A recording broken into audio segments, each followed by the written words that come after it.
Welcome and welcome back to Game Over Movie Reviews, and a very belated Happy New Year to you all. Now I know this video is preposterously late, but you know, life, procrastination, New Year's blues, illness, a holiday and a crippling addiction to Elden Ring can all get in the way, can't they? 2022 felt like a significant year for film, especially for notable blockbusters, but as ever there's some small indie gems in between the cracks. This is my list of the top 20 movies of the year, yes 20, because I am incredibly greedy. And I saw 69 films from 2022. And my only rule for inclusion on this list is these films must have been available for me to watch during the year. A single showing at a film festival on a Thursday night in London doesn't count because it's just not worth it for me. But enough of the waffle. Let us begin.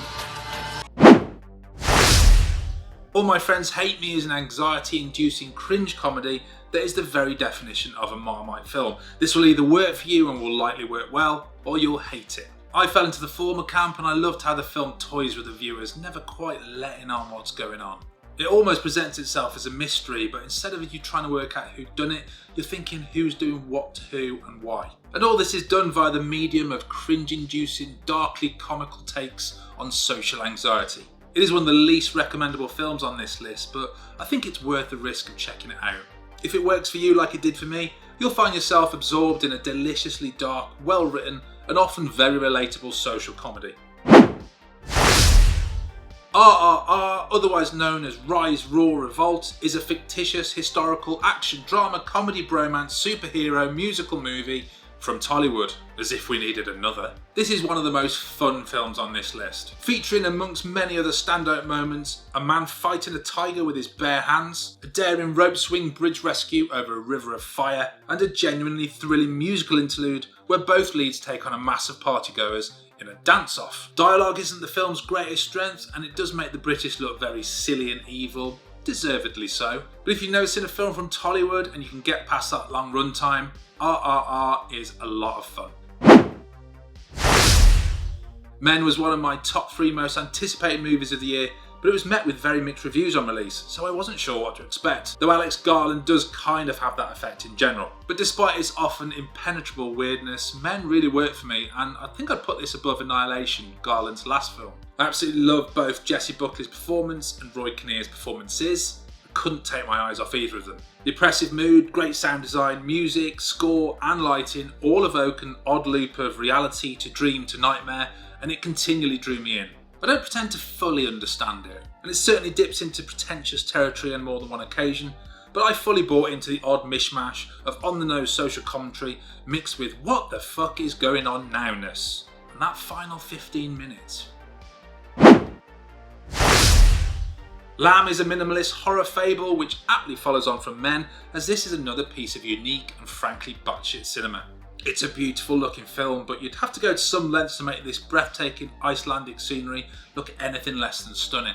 Noomi Rapace is great, and she's ably assisted by the rest of the tiny cast. Lamb is a very quiet film in terms of dialogue and story. What little story we do have is told subtly and mostly visually. If you're into off-kilter horror and don't mind treading very far from the beaten path, Lamb should be on your radar. And another great ending too.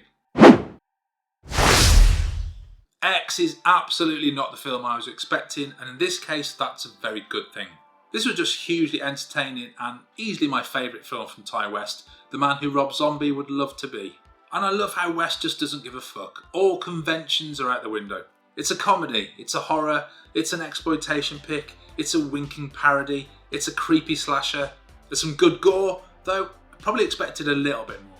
A couple of kills are a little obvious and by the numbers, plus West often lets scenes play on longer than they need to, but overall this was damn good fun and had me entertained throughout, and X is another standout horror in a great year for standout horrors. And I'm really annoyed that prequel Pearl is still not available to watch in the UK. Good Luck to You, Leo Grand will have to go down as one of my surprises of the year. A brilliantly written two-handed drama with 2 memorable lead performances, which offers proof as if it were needed that sometimes all you need is a great script and suitable performers to bring the words to life. Emma Thompson plays Nancy, a widow who hires a sex worker to fill in what she considers to be blanks in her sex life. It's funny and touching and moving and completely absorbing. More people need to see this one. I was beginning to think that satire was dead in film, but thank fuck for The Menu, which, like all the best satires, is so obviously a complete piss take, but at the same time, very close to the truth. I love the setup and premise of The Menu and that build-up of mystery before you really know what's going on.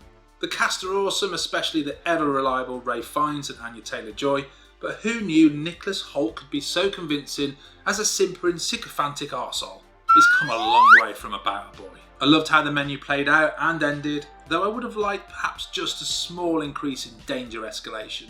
But the film gave me one of the biggest laughs of the year with its on-screen description of the s'mores dessert. If you know, you know.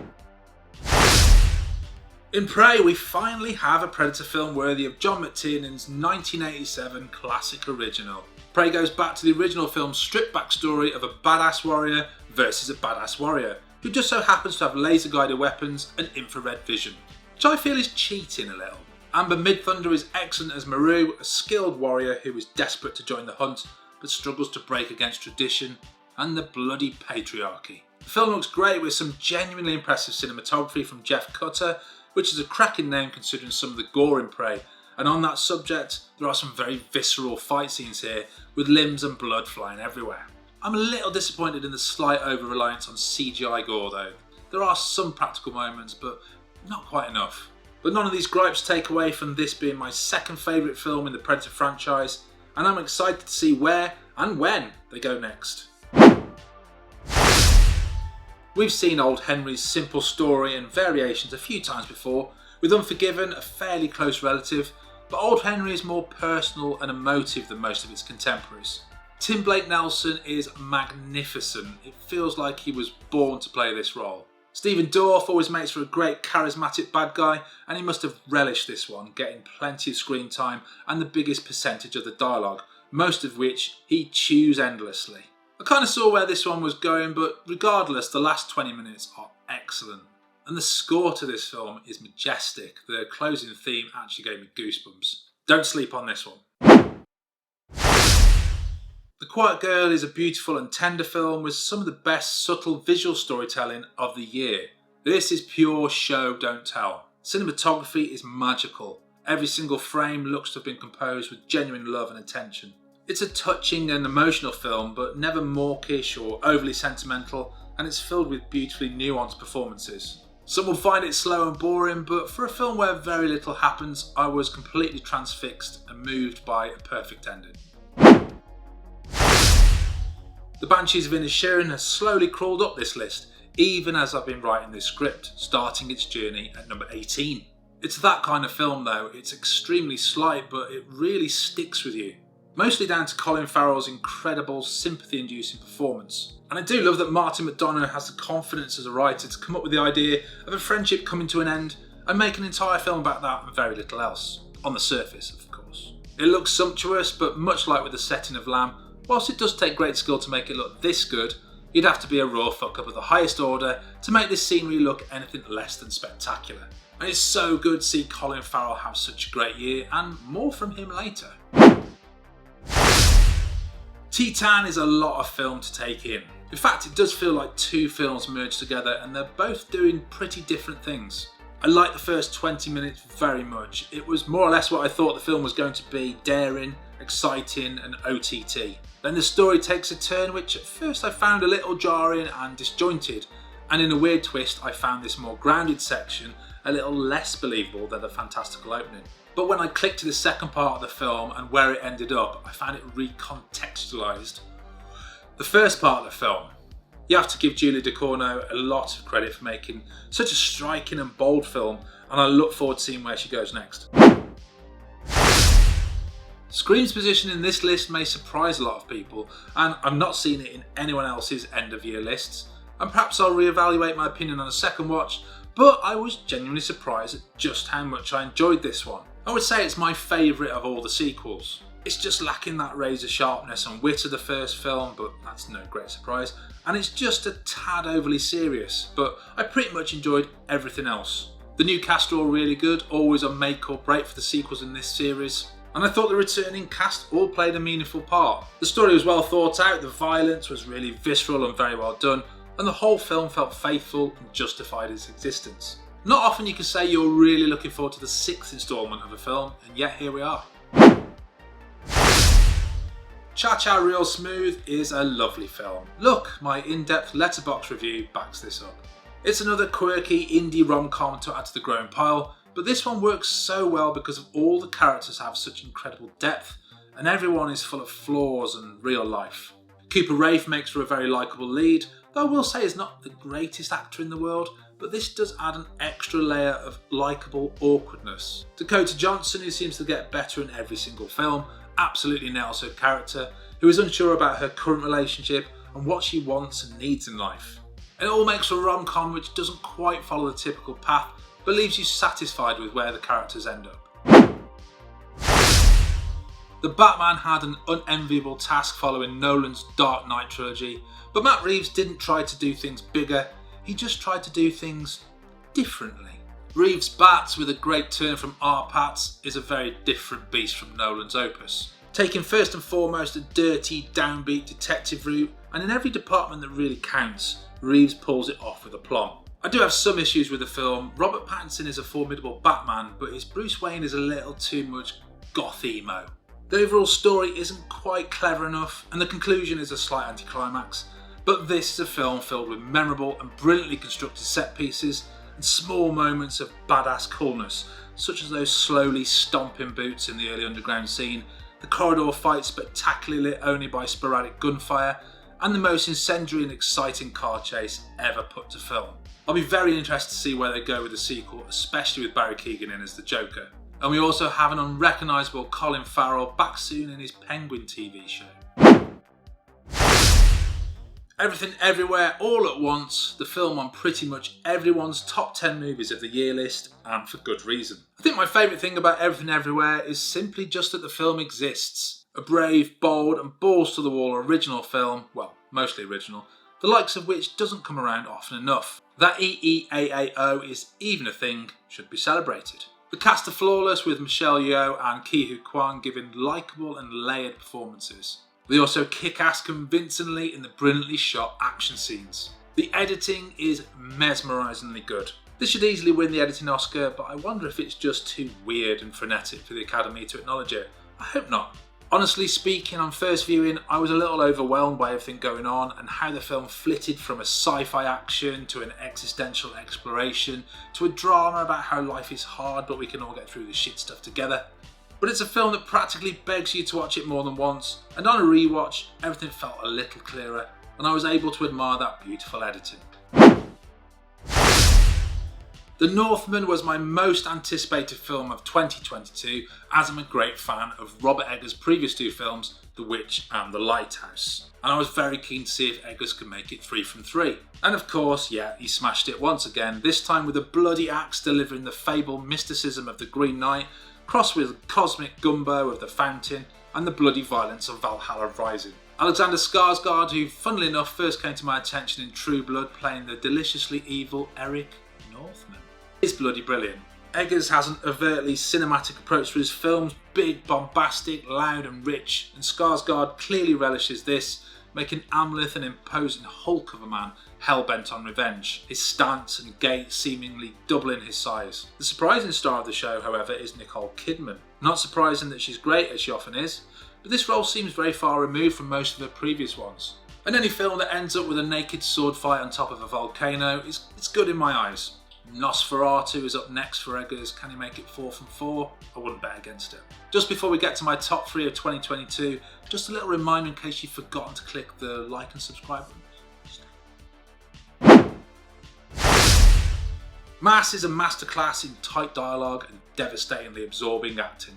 I feel like the 4 actors in this film all could have been nominated for Best Supporting Actor Oscars. I don't have a great deal to say about Mass. It's set in a single location and features 4 people talking around a table after a devastating event. Despite this simplicity, it's the most riveted I've been to the screen during 2022, all down to those wonderfully sympathetic and empathetic performances. And after I watched Mass, I wondered if I'd ever want to see it again, but I think those performances deserve it. Watch this one if you haven't done so already, but perhaps line up a screwball comedy afterwards. I was never a great fan of Top Gun. I always found it a little vapid, a little more preoccupied with being cool over being interesting, dramatic or exciting. I completely understand why people love it, but it just never really hit with me. And the odd thing about Top Gun Maverick is that at a very basic level, it's kind of a remake of that first film. The story structure, plot points and vibe are near identical, but in all the ways that counts for me, writing, story, pacing, emotion, Maverick betters that first film in every single department and by a huge margin.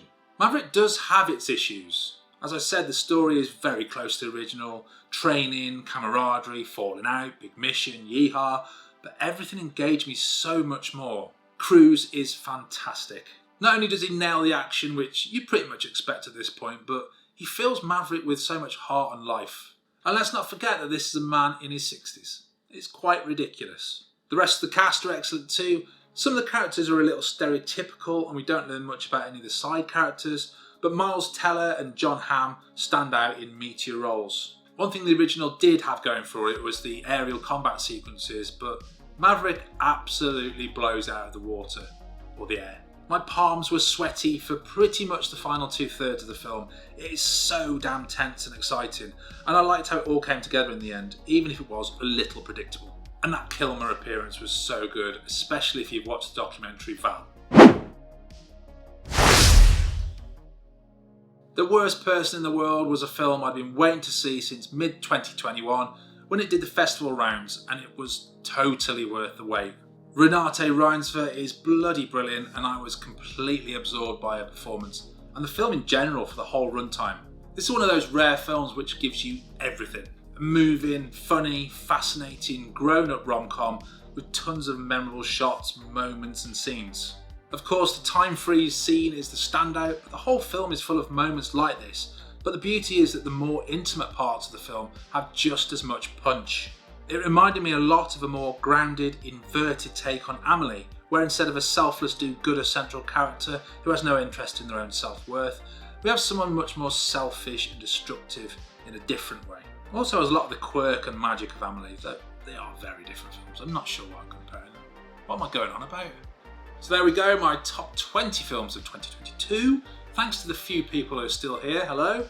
And you know, if you have forgotten to hit the subscribe button, now's your last chance. Now. Thanks for watching. Game over, man. It's game over.